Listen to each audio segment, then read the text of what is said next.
اچھے لوگوں کی صحبت اچائی کی وجہ سے اچھی ہے، اور برے لوگوں کی صحبت برائی کی وجہ سے بری ہے۔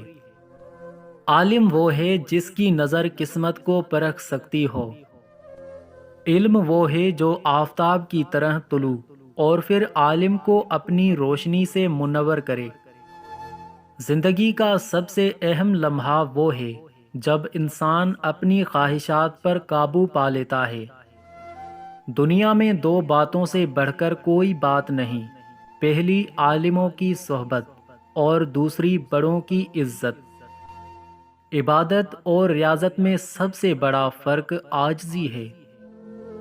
اگر دوست کی دوستی میں ساری دنیا کو چھوڑ دیا جائے تب بھی وہ کم ہے۔ عالم کا دل سچائی کا گہوارہ ہوتا ہے،